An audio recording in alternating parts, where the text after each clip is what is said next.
Hey guys, tonight we slip back through time, drifting past centuries and cultures to explore the bizarre, the curious, and sometimes downright absurd ways people have tried to fall asleep. Picture this. You're lying in your bed. The room is still, the air just cool enough to make you tuck your toes under the blanket, yet your mind's buzzing like an over-caffeinated bee. Now imagine you lived thousands of years ago and someone told you the cure for your insomnia was to sniff roasted hedgehog skin or sleep under a statue of the moon goddess. You probably wouldn't survive this night without at least one sarcastic eyebrow raise. So, before you get comfortable, take a moment to like the video and subscribe, but only if you genuinely enjoy what I do here. And hey, I want you to comment where you're watching from, and the local time there, because I'm genuinely curious which corner of the world is about to doze off with me. Now, dim the lights, maybe turn on a fan for that soft background hum, and let's ease into tonight's journey together. You're stepping softly into an ancient Egyptian chamber. The walls glow with the faint shimmer of oil lamps, and in the air, the heady scent of lotus flowers wraps around you. Egyptians believed lotus not only symbolized rebirth, but also helped induce peaceful dreams. Something about the flower's calming scent and its association with the gods. A priest robed in white linen whispers that before bed you should drink an infusion of crushed lotus petals. You do, and a bittersweet taste lingers, almost hypnotic. Historians still argue whether the psychoactive effects were real or simply the result of suggestion, but in this dim, incense-heavy room, it's hard not to believe.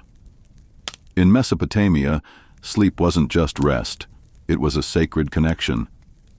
You wander into a clay-bricked home where a family hangs tiny inscribed charms above their sleeping mats. The cuneiform tablets promise protection from utuku, the restless spirit said to disrupt dreams. The mother hums a lullaby, the melody oddly mathematical, each note echoing against the mud walls in perfect rhythm. You catch yourself swaying with it, a little surprised by how comforting repetition feels. A few thousand miles away, in ancient China, a scholar prepares for sleep by burning strips of sandalwood and reading poetry aloud. You can almost hear his voice blending with the low crackle of embers. His belief? That poetry aligns the soul before the night's journey through dreams. You're not sure if it's working on your soul, but your eyelids feel a little heavier already. Then there's the strange case of the Greco-Roman incubation temples, where you'd lie on a sacred stone slab inside the temple of Asclepius, hoping the god of healing would visit you in your dreams. You imagine the cold surface under your back, the faint scent of olive oil lamps, the shuffle of priests moving quietly around you. Some people swore they awoke cured of illness. Others probably just woke up with a sore spine. And yet, some of the most curious rituals weren't grand at all. In small tribal communities across the Pacific, elders told children to speak their dreams aloud before sleeping, to empty the mind's shadow. You try whispering a random thought into the night air and feel, strangely, like a little piece of your mind has been filed neatly away. From lotus tea to clay charms, from poetry to whispered confessions, the ancients took sleep seriously, not just as rest, but as a nightly appointment with the unseen. The methods might feel alien, but lying here in the soft dark, you realize the goal was always the same, a mind quiet enough to let dreams in. You drift forward in time, the faint scent of lotus fading, replaced by the earthy tang of crushed leaves and simmering brews.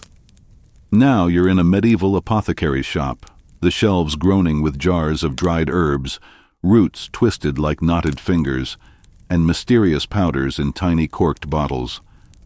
The air is thick, half pleasant, half suspicious, like someone's kitchen collided with a witch's hut. The apothecary, wearing a robe stained by a lifetime of spills, stirs a pot over a low flame. It's a warm milk infusion steeped with poppy seeds, honey, and something called sleepy lettuce. This isn't your average romaine. This is Lactuca virosa, a wild lettuce so bitter it makes your teeth ache just smelling it. Historians still argue whether it worked as a mild sedative or if people just passed out from the taste. Either way, you lift the cup to your lips and feel the bitter edge curl around your tongue, chased by honey's golden softness. You wander further into the world of Tudor England, where posset is the drink of choice. Hot milk curdled with ale or wine, spiced with nutmeg or cinnamon. Imagine lying in bed with a steaming mug of alcoholic dairy, feeling your body slump into the kind of warm, sluggish comfort that makes you forget the day's troubles. Of course, the downside is you might wake at 3 a.m., both parched and mildly regretting life. Somewhere in the Scottish Highlands, a grandmother wraps a hot cloth soaked in chamomile tea and tucks it under her grandson's pillow. The scent rises with each breath, weaving itself into his dreams. She swears it works faster than a lullaby. In Japan's Edo period, people drank roasted barley tea before bed, not for taste, but for its cooling effect in the humid summer nights. You try a sip and feel the subtle roastiness mellow into a dryness that makes the heat less sticky. And then there's a strange Chinese remedy, mixing powdered pearls into warm water, not for royalty alone, but for anyone who could afford the expense. The idea? Pearls calm the heart and spirit. You swirl the gritty drink, unsure whether you're soothing your soul or just your curiosity. Across the ocean in the Americas, indigenous healers brewed valerian root tea so potent that the earthy, almost muddy aroma would cling to your hair for hours. The root was known for easing tension, though its flavor could make you wish for a tasteless alternative. Some remedies went beyond mere sipping. In Renaissance Italy, you might be advised to fill a cloth pouch with lavender, hops, and rose petals, then place it directly over your face while lying down. You breathe through it, half suffocating, half swooning from the floral haze, until the mind finally lets go. And then there's the odd medieval practice of sleeping broth, made from boiled lettuce, mint, marjoram, and vinegar, served lukewarm. You can't help but picture a weary farmer sipping it in the candlelight, eyes half closing before the last swallow. Everywhere you turn in this time-tangled stroll, someone's pouring, steeping, or grinding something in the hope of outsmarting sleeplessness. Whether it's the bitter lettuce that numbs the tongue or the pearl dust that whispers of wealth, these brews share one thing: they invite you to pause, sip slowly, and let the warmth seep into your bones. And maybe, just maybe, they trick your restless thoughts into loosening their grip. The clink of teacups and the perfume of herbs fade, replaced by something far stranger: animal musk, warm fur, and the faint metallic tang of bone. You've stepped into the side of history where creatures, whole or in part, were enlisted in the nightly battle for sleep. In an 18th century European farmhouse, an old healer sets a jar on the table. Inside is a thick, amber-colored lump, faintly smelling of the forest after rain. She calls it castoreum, a secretion from the scent glands of beavers, dried and powdered to mix into hot wine before bed. The idea? That it calms the nerves and softens anxious thoughts.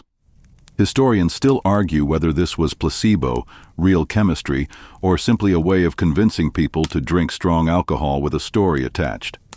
You hold the cup and imagine the beaver somewhere in the past, utterly unaware its musky contribution is helping a stranger sleep.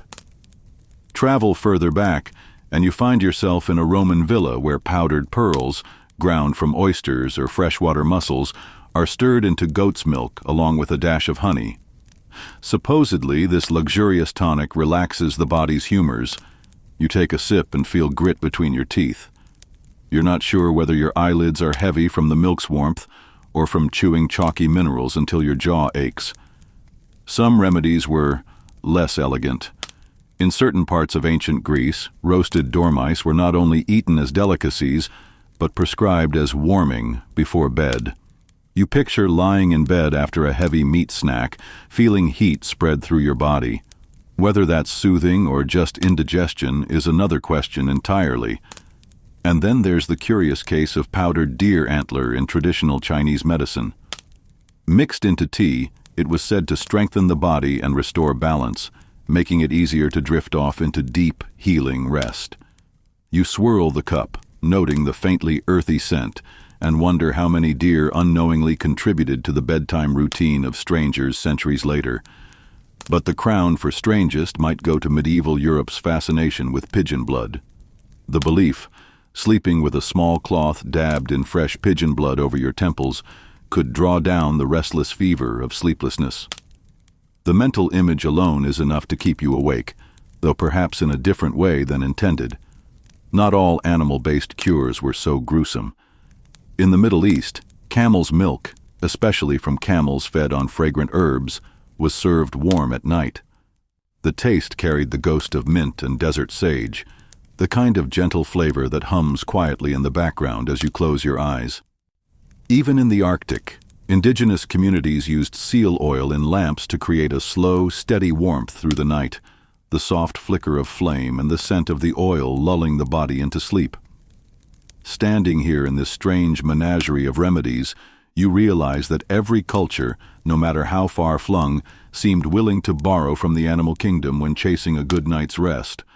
Whether it was musk, milk, or bone, each ingredient carried the whisper of something wild, woven into the very fabric of human dreams. The last echoes fade, replaced by the creak of wood, the scratch of straw, and the faint sway of rope. You've stepped into the quiet world of beds. Not just the things you sleep in, but the things people have built, shaped, and endured in the name of better rest. In a Bronze Age hut, you kneel beside a frame stuffed with reeds and dried grasses. It smells faintly of earth and sun, and though it's scratchy against your skin, it's warmer than the bare ground. The family that owns it believes the natural scent keeps away insects and invites calm spirits. Historians still argue whether the reed's oils did anything at all, but you can imagine the relief it brought after a day's work under the open sky. Leap forward to ancient Rome, and you're sprawled on a lectus, a couch bed of woven leather straps covered with soft cushions. You can almost hear the gossip of senators drifting through the house as you lie back. Comfort was a sign of status, and even in sleep, the wealthy made sure to flaunt it. Across the world in Polynesia, you find hammocks swaying gently between two palm trees. The ocean hums in the background, and the movement rocks you like an oversized cradle. But hammocks weren't just tropical. They appear in 16th century Europe, brought back by sailors who swore they cured back pain. You picture a sailor asleep at sea, cradled in the same rhythmic sway you feel now. In medieval Japan, you kneel on a woven tatami mat beside a wooden pillow, really just a block with a padded top. At first, your neck protests, but then you realize the goal isn't comfort. It's to keep elaborate hairstyles intact for the next day. You smirk, remembering how many of history's sleep habits weren't about rest at all, but about appearances. And then there's the 19th century coffin bed fad in parts of Europe, narrow, enclosed frames that hug the body in place. The idea was to conserve heat and limit movement, but lying in one, you can't help but feel you've been prematurely filed away for the afterlife. Even odder are the sweat beds of Scandinavia, where a person would lie under layers of wool on a frame heated from below by stones. The intense warmth was meant to draw out illness, but it also left you drifting into a heavy, almost fevered sleep. Some designs went beyond the human body. In the Andes, highland shepherds built beds with small holes at the head, allowing the thin mountain air to circulate directly over the sleeper's face. You lie back, feeling the cool breeze whisper across your skin, a reminder that even in the harshest climates, people found ways to court sleep. From straw mats to swaying hammocks, from wooden pillows to heat-trapping coffins, every culture has reshaped the very platform of dreams. You run your hand over the surface beneath you, feeling the imprint of centuries, proof that the search for the perfect bed has always been part necessity, part stubborn human imagination. The last echoes fade, replaced by the creak of wood, the scratch of straw, and the faint sway of rope. You've stepped into the quiet world of beds. Not just the things you sleep in, but the things people have built, shaped, and endured in the name of better rest. In a Bronze Age hut, You kneel beside a frame stuffed with reeds and dried grasses. It smells faintly of earth and sun, and though it's scratchy against your skin, it's warmer than the bare ground. The family that owns it believes the natural scent keeps away insects and invites calm spirits. Historians still argue whether the reed's oils did anything at all, but you can imagine the relief it brought after a day's work under the open sky. Leap forward to ancient Rome, and you're sprawled on a lectus, a couch bed of woven leather straps covered with soft cushions. You can almost hear the gossip of senators drifting through the house as you lie back. Comfort was a sign of status, and even in sleep, the wealthy made sure to flaunt it. Across the world in Polynesia, you find hammocks swaying gently between two palm trees. The ocean hums in the background, and the movement rocks you like an oversized cradle. But hammocks weren't just tropical. They appear in 16th century Europe, brought back by sailors who swore they cured back pain. You picture a sailor asleep at sea, cradled in the same rhythmic sway you feel now. In medieval Japan, you kneel on a woven tatami mat beside a wooden pillow, really just a block with a padded top. At first, your neck protests, but then you realize the goal isn't comfort. It's to keep elaborate hairstyles intact for the next day. You smirk, remembering how many of history's sleep habits weren't about rest at all, but about appearances. And then there's the 19th century coffin bed fad in parts of Europe, narrow, enclosed frames that hug the body in place. The idea was to conserve heat and limit movement, but lying in one, you can't help but feel you've been prematurely filed away for the afterlife. Even odder are the sweat beds of Scandinavia, where a person would lie under layers of wool on a frame heated from below by stones.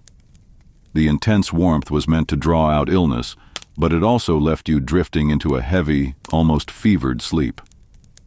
Some designs went beyond the human body. In the Andes, highland shepherds built beds with small holes at the head, allowing the thin mountain air to circulate directly over the sleeper's face. You lie back, feeling the cool breeze whisper across your skin, a reminder that even in the harshest climates, people found ways to court sleep. From straw mats to swaying hammocks, from wooden pillows to heat-trapping coffins, every culture has reshaped the very platform of dreams. You run your hand over the surface beneath you, feeling the imprint of centuries, proof that the search for the perfect bed has always been part necessity, part stubborn human imagination. The feel of wood and woven mats fades, replaced by the intangible weight of expectation, the kind that presses in when you know your dreams matter. You've wandered into the part of history where sleep isn't just for rest, but a doorway to something bigger, stranger, and maybe even divine. You step into an ancient Greek Asclepieion, a temple devoted to the god of healing. The marble floor is cool under your feet, and torchlight flickers across statues of the god holding a serpent-entwined staff. Pilgrims lie scattered across the hall, some on mats, others on bare stone, all waiting for a dream. Here, sleep is a ritual called incubation, a deliberate attempt to meet the god in slumber and return with answers. Historians still argue whether the dreams were shaped by suggestion or some deeper force, but each sleeper clutches the hope that they'll wake with a cure, a prophecy, or both. Far away under the vast North American sky, you sit with a Lakota elder who weaves a dream catcher from sinew and willow. He explains that bad dreams are like insects. They're caught in the web while the good ones pass through. Later that night, you lie beneath it, watching moonlight turn the web silver, wondering if the first thread is already holding something back from you. In ancient Egypt, scribes sometimes kept dream books near their beds, ready to decode whatever visions came in the night. You flip through brittle papyrus pages covered in neat hieroglyphs. If you dream of a crocodile, beware the water. If you dream of bread, expect good fortune. The rules feel arbitrary, yet oddly satisfying, like a secret language you want to learn. Across the Indian subcontinent, yogis have practiced yoga nidra, yogic sleep, for centuries, guiding themselves into a state between waking and dreaming. You lie on a mat while a low voice walks you through each part of your body, until you feel like you're floating just above yourself, tethered by the thinnest thread of awareness. Even medieval Europe had its dream-guiding rituals. Some people tied specific herbs, like mugwort, into little bundles and tucked them under their pillows, believing the plant's spirit could steer their dreams toward answers. You press your nose to one of these bundles and catch a sharp, bitter aroma, like a challenge rather than a comfort. And then there's the stranger side. Aztec priests would chew certain flowers and seeds before sleeping, their minds tumbling into visions they believed were sent by gods or ancestors. The line between sacred and dangerous was razor thin, and you wonder how many nights ended with both revelations and regrets. Everywhere you look in this part of history, dreams are more than passing images. They're appointments, messages, sometimes battles. Whether you're lying under a carved temple ceiling, staring up at a woven web, or breathing in the sharp tang of herbs, you feel the same pull that ancient dreamers must have felt. The hope that sleep might take you somewhere worth visiting. The air around you shifts, heavier now, tinged with candle wax, smoke, and the faint metallic glint of superstition. You've stepped into a world where sleep is guarded not by science or comfort, but by charms, whispered incantations, and the invisible fence of belief. You find yourself in a medieval European bedroom lit by a single beeswax candle. Hanging above the bed is a small pouch of salt and iron nails, meant to ward off witches who might ride your body in the night. The woman who sleeps here swears she hasn't had a nightmare since the pouch went up. Historians still argue whether these talismans were genuinely believed to have power or simply gave people the courage to close their eyes without fear. Cross the sea to West Africa centuries ago, where a healer threads blue glass beads into a necklace for a restless child. The beads, she says, confuse malevolent spirits, tricking them into losing their way before they can slip into dreams. You run the beads through your fingers. They're cool and smooth, their color deep as twilight. In parts of Eastern Europe, you're told to place a broom across the doorway before bed, not to sweep, but to trap wandering spirits who must count every bristle before passing through. It's a task so tedious, you imagine even the most persistent ghost giving up by sunrise. In rural Japan, farmers hang strips of white paper called gohei near sleeping mats to signal divine protection. The paper rustles faintly with each draft, a sound that's more reassuring than it has any right to be. Then there are the prayers, long, rhythmic chants repeated just before sleep. In the Islamic Golden Age, some scholars wrote detailed supplications specifically for peaceful rest, blending spiritual comfort with the practical act of slowing the breath. You whisper one, and it's hard to tell whether the calm comes from the words or the way they settle into your chest. Some superstitions lean toward the dramatic. In Renaissance Italy, a traveler might carry a silver dagger under the pillow, its blade wrapped in cloth, believing it could pierce the heart of a nightmare if it dared to take form. And then there's the darker side, stories of sleep demons like the Scandinavian mare said to sit on a sleeper's chest. To ward her off, villagers placed a pair of shoes with their toes pointing outward at the foot of the bed, so she'd wander away instead of climbing in. You picture her arriving, confused, and deciding you're too much trouble to bother with. In every corner of the world, you see the same instinct. Surround yourself with something, anything, that feels like a shield between you and the invisible. Whether it's salt and nails, paper charms, or the simple comfort of a prayer, these magical sleep cures aren't just about keeping nightmares away. They're about letting you sink into the dark with the smallest ember of control. The faint rustle of paper charms fades into the steady thump of footsteps on dusty roads. You've wandered into the part of history where sleep isn't just an end to the day. It's a tool for survival on the move, a necessity that must bend to travel, trade, and war. You find yourself in a Persian caravan crossing the desert. The sun has dropped below the horizon, and the air cools enough for rest. Traders unroll felt mats directly on the sand, forming a rough circle so the camels stay close. The scent of spiced tea lingers, and you lie back, feeling how the ground still holds the day's heat. Historians still argue whether the central fire was meant more for warmth or to keep away desert spirits, but either way, the flicker is hypnotic. In the Viking Age, you curl up on a longship between coils of rope. The sea sways beneath you, the creak of wood mixing with the occasional shout from the night watch. Vikings slept in shifts, trusting the rhythm of the waves to keep them calm even as they drifted into battle dreams. You can almost taste the salt in the air. Across the Mongolian steppe, nomadic herders bed down inside felt yurts. The round walls hold in warmth, and the smoke hole above lets you watch stars as you fall asleep. A storyteller nearby murmurs old tales, not to entertain, but to keep people awake just long enough for predators to lose interest in the camp. You smile at the irony. Sometimes the safest sleep comes only after you've pretended not to want it. In medieval Japan, samurai on campaign carried makura, small wooden travel pillows, to protect their necks from damp ground. They claimed that sleeping elevated prevented illness, though you suspect it also made them ready to spring up with a sword at any sound. Even pilgrimages had their rituals. On the Camino de Santiago in medieval Spain, weary travelers sometimes slept head to toe in shared bunks, believing the reversed positions confused evil spirits.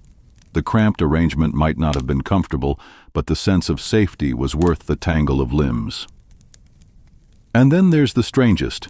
In the 19th century American frontier, some travelers slept in their boots, convinced that removing them would let the night air into your bones and make you sick. You try it for a moment, your feet sweat, your calves ache, and you wonder how much of this was truly about health and how much about not losing your shoes to a light-fingered stranger. From desert fires to creaking ships, from yurts under the stars to pilgrim bunks, travel sleep is about compromise, accepting discomfort for the sake of waking somewhere new. You feel the weight of that choice as the road stretches endlessly ahead, promising that tomorrow's dreams will come from someplace you've never seen before. The dust of distant roads settles, and now you're surrounded by the soft, persistent smell of herbs, dry leaves crumbling between fingers, oils glistening on the surface of glass bottles. This is the part of history where plants and potions rule the night, where entire gardens grow for the sole purpose of coaxing sleep. You're seated in a Roman courtyard, and an elderly matron stirs warm wine with a sprig of poppy. She swears it calms the heart and quiets the mind, though she adds a warning: too much, and you won't wake before the next sunset. Historians still argue whether this was harmless ritual or a dangerously strong sedative, but as the steam curls toward your face, you understand the temptation. Across the English countryside in the Middle Ages, you lie beneath a pillow stuffed with hops. The bitter, grassy scent fills your nose. It's the same plant used for brewing ale, but here it's believed to soothe the restless head. Farmers pass down the trick for generations until it's as common as a bedtime prayer. In ancient China, an apothecary hands you a small porcelain cup filled with a milky infusion of chrysanthemum and jujube seed. The flavor is both floral and earthy, lingering like a memory. You're told it anchors the spirit, a phrase that feels like poetry more than medicine. You cross into the Andes, where healers brew valerian root tea for those haunted by nightmares. The root smells faintly of damp soil and something almost like old socks, but the effect is said to be worth the odd taste. Not all remedies are gentle. In 17th century France, some pharmacists mixed lettuce seed syrup with powdered opium. The wealthy sipped it as a bedtime luxury, draped in silk nightclothes, drifting into oblivion without a care for tomorrow's headache. In rural Russia, grandmothers boiled linden flowers, honey, and milk into a thick golden drink. The sweetness coats your throat, and you feel your shoulders sink before the cup is even empty. Some practices are more symbolic than chemical. In certain parts of India, families still burn sandalwood near the sleeping area, not just for its calming scent, but as an offering to ensure a peaceful passage through the night. You watch the smoke spiral upward, carrying your thoughts with it. Herbs and drinks, flowers and roots, each one a small act of faith in the body's ability to listen to nature's whispers. You stretch out on a mat, the smell of plants weaving into your dreams, and for a moment, the world feels as simple as a leaf in boiling water. The sweet tang of linden and sandalwood drifts away, replaced by the cool, faintly metallic scent of polished wood and fresh parchment. You've stepped into the age when people began to track their nights with near-scientific precision, long before the word sleep study existed. Here, the bed becomes a laboratory, and sometimes the experiment is you. In 18th century Paris, a gentleman sits at his desk, quill in hand, recording the exact moment his eyelids grow heavy. He notes what he ate, the weather, even the mood of the servants that evening. Historians still argue whether these journals were acts of curiosity or the beginnings of modern sleep hygiene, but the dedication is clear. You walk into an Edo period scholar's study in Japan. On the tatami mat lies a meticulous log of sleeping hours, complete with marginalia about dreams. The scholar believes dreams reveal the body's state, so he annotates them with references to diet, exercise, and moon phases. You run your fingers along the neat brushstrokes, each one a record of someone listening to their own rhythms. In Victorian England, insomnia becomes a fashionable ailment. Doctors recommend bed rest paired with strict timetables: wake at dawn, nap at noon, bed by 10. Some patients go further, using pocket watches to time how long they lie awake before sleep. In one upper-class home, you see a brass clock beside the bed, ticking loud enough to keep you from dozing at all. Meanwhile, in Ottoman Istanbul, physicians in royal courts keep records of palace sleep patterns, not for science, but to ensure the sultan is never vulnerable. Guards note the exact hour he lies down, how often he stirs, even the direction he faces. One of the stranger methods comes from early 20th century America: the sleep diary for children. Parents are told to log every bedtime, night waking, and morning mood for a month. The idea is to spot patterns, but you imagine the exhaustion of keeping such a watchful eye while you yourself need rest. And then there are the experiments on segmented sleep. Some diarists deliberately wake in the middle of the night to write, pray, or think, claiming the quiet hours bring sharper thoughts. You try it once, lying in the dark until your mind floats, then sitting up to jot down something that feels like genius but reads like nonsense in the morning. From Paris, quills to brass clocks, from tatami notes to palace logs, these early record keepers chased the dream of mastering the night. You stretch out, wondering if they ever realized the act of tracking might have changed the very thing they were trying to preserve. The ticking of brass clocks fades into the hush of candlelit rooms, where shadows pool in corners and the air feels thick with quiet. Here, sleep isn't merely studied, it's trained, coaxed, and sometimes forced into obedience through elaborate routines that blur the line between ritual and obsession. You're in 17th century Venice, in a merchant's home. Each evening he winds down with a strict series of steps: a bowl of lukewarm broth, a slow walk around the courtyard, then 30 minutes of silent sitting in the dimmest corner of the house. He believes breaking the order would invite restlessness, the way a cracked wine cask invites spoilage. Historians still argue whether these nightly disciplines were rooted in medical theory or superstition dressed as self-control. In the Qing dynasty, a noblewoman insists on a pre-sleep stretching routine, arms moving in graceful arcs like calligraphy strokes in the air. She calls it untying the body's knots, convinced that tense muscles trap dreams before they can reach the mind. You watch the repetition and feel your own breath slowing. Over in 19th century London, an anxious poet follows a timed wind-down he's copied from a health manual. Tea at 8, lamp dimmed at 9, writing stopped at 10 sharp, then 30 pages of devotional reading in bed. If a visitor interrupts, he starts the whole process over, no matter the hour. Some regimens are less about stillness and more about exhaustion. In Renaissance Germany, certain fencing schools encouraged apprentices to train until they were too tired to dream. The logic: no mental energy left for nightmares. You picture collapsing onto straw pallets with sweat still drying on your skin. In rural Egypt, a family practices sleep fasting, remaining awake until the moon reaches a precise position in the sky, believing that entering sleep at that moment ensures stronger health. It's not easy. You feel the weight of each minute until the right sliver of light hits the doorway. Even the wealthy weren't free from rules. In the Ottoman Empire, a court musician spends an hour before bed, playing the same slow, winding melody on the oud. It's said the song sets his heartbeat into a rhythm that invites deep sleep. Whether it works or not, the sound is hypnotic in the flickering lamplight. These routines, some comforting and some exhausting, reveal a truth you can't ignore. Long before alarm clocks and melatonin, people knew that sleep didn't just happen. It had to be approached, courted, and treated like the most delicate of guests. You close your eyes, hearing the faint echo of that Ottoman melody, and imagine it following you into dreams. The slow strains of the oud fade, and now you're standing in a room that feels part bedroom, part stage set.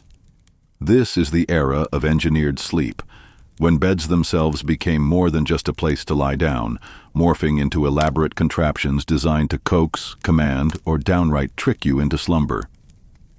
You first find yourself in 16th century Florence, where an aristocrat proudly displays his warming bed. It's not just blankets, it's a wooden frame with an embedded brazier, carefully placed to heat the sheets without setting the whole house ablaze. He claims it guarantees the gentle melting of his body into rest. Historians still argue whether these devices were a health measure or simply status symbols in disguise. In Edo, Japan, you encounter the yutanpo, a ceramic or metal flask filled with hot water, slipped beneath the covers. Families swear it helps you fall asleep faster in cold months, though one overfilled example bursts and leaves your feet scalded. Lesson learned: comfort carries risks. The 19th century Victorians take it further, with mechanical rocking beds that sway you gently side to side, mimicking the motion of a cradle. Some even operate on clockwork timers, stopping after half an hour so you won't wake seasick. You lie back on one and feel the odd mix of nostalgia and dizziness. In Ottoman Istanbul, wealthy homes commission massive four-poster beds draped in thick curtains, not only to block light but to trap warmth and muffle sound. Inside, the air grows heavy and still, a private cocoon. You realize it's the architectural ancestor of blackout curtains and soundproofing. A stranger contraption greets you in early 20th century America, the insomnia chair. Designed so you could rest in a semi-reclined position without fully lying down, it promised to lull you into sleep without the shock of horizontal posture. You suspect it was more comfortable for marketing copy than for actual nights. Not every invention aims at comfort. Some are pure necessity. On Arctic expeditions, explorers built raised sleeping platforms lined with animal skins to avoid losing body heat to the frozen ground. The bed smelled faintly of smoke and fur, and you can almost hear the wind clawing at the tent walls outside. All these designs, from heated frames to curtained cocoons, speak to a human truth. If the night won't welcome you, you can build your own doorway into it. You lie back beneath those Ottoman curtains, the air thick and warm, and let the world outside disappear until there's nothing but your breathing. The heavy air of the curtained bed parts, and you step into a landscape where sleep isn't a private act at all. It's a communal experience, shared openly, sometimes noisily, and almost always bound by custom. Here, the boundaries between your rest and everyone else's blur like candle smoke in the dark. In medieval England, you climb into a great bed, a monstrous wooden frame wide enough for half a dozen travelers. At an inn, strangers slide under the same blankets, careful not to touch but too close to ignore the sound of each other's breathing. The idea isn't luxury, it's warmth and thrift. Historians still argue whether these beds strengthened community bonds or just spread more colds. Across the Pacific in rural Japan, you're ushered into a kamado room, where a whole family sleeps together on futons laid directly over the floor. The heat of shared bodies is the night's only furnace. You settle in, and the rhythmic harmony of breathing pulls you under before your mind can wander. In the Arctic, Inuit families gather inside igloos, huddled on shared platforms of ice covered with animal skins. The closeness isn't just for warmth, it's protection, both from predators and the suffocating silence outside. When the wind howls, you feel the press of community like an extra blanket. In 18th century France, urban neighbors might share a single bed if visiting overnight, treating it no differently than sharing a table. Modesty is managed with layers of clothing, but the arrangement is intimate all the same. The conversation often lingers long after the candle's been blown out, until words dissolve into half-muttered dreams. You also find examples in South America, where hammocks are strung side by side, swaying gently in the night air. Here, the lullaby is the creak of rope and the occasional laughter from someone too restless to sleep. Then there's the strange tradition of watch sleeping in certain monasteries. Novices take turns sleeping while others remain awake to guard the silence, switching roles through the night. You lie there during your shift, hearing every soft breath around you, the weight of stillness pressing in. In these shared spaces, you're never alone with your dreams.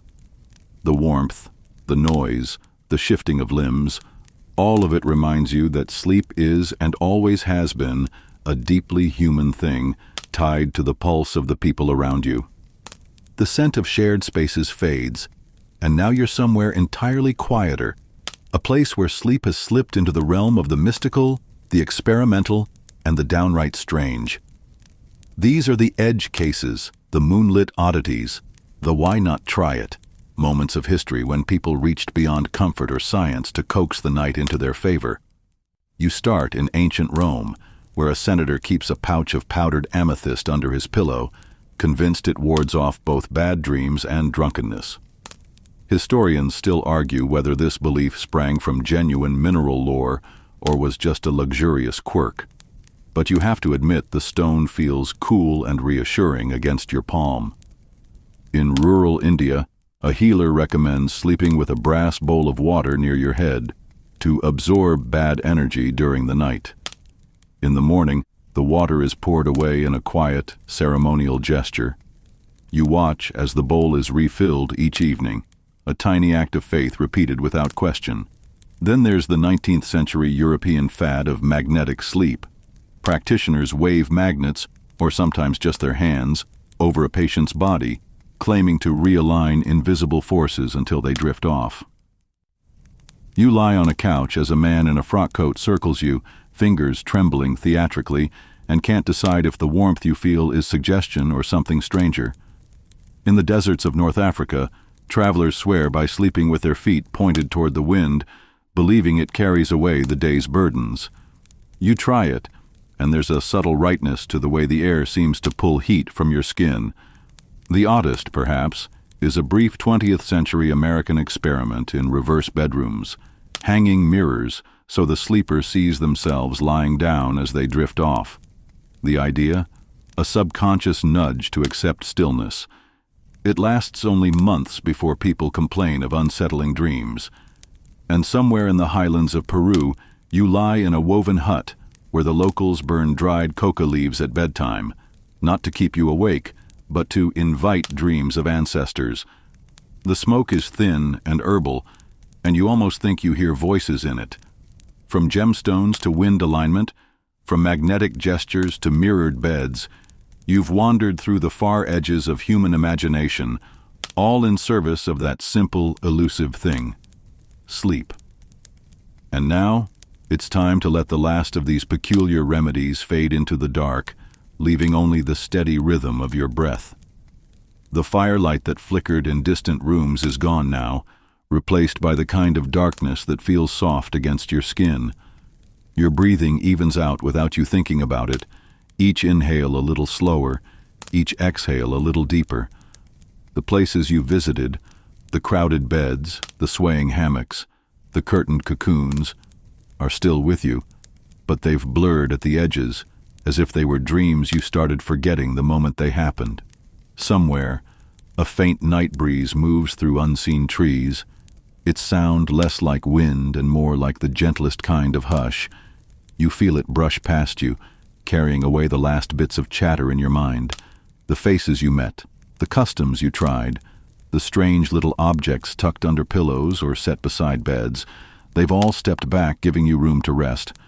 The ground beneath you, or maybe it's a mattress now, or a platform, or the earth itself, feels steady and patient. You let yourself sink just a fraction deeper, enough to notice the muscles in your shoulders loosen, then the ones in your neck, then all the tiny, fussy ones in your jaw. If you listen closely, you can almost hear the faint hum of your own pulse, steady and certain, like the quiet ticking of a clock in a far-off room. And then, like the softest curtain being drawn, the stories close. What's left is the calm you've been carrying all along, waiting for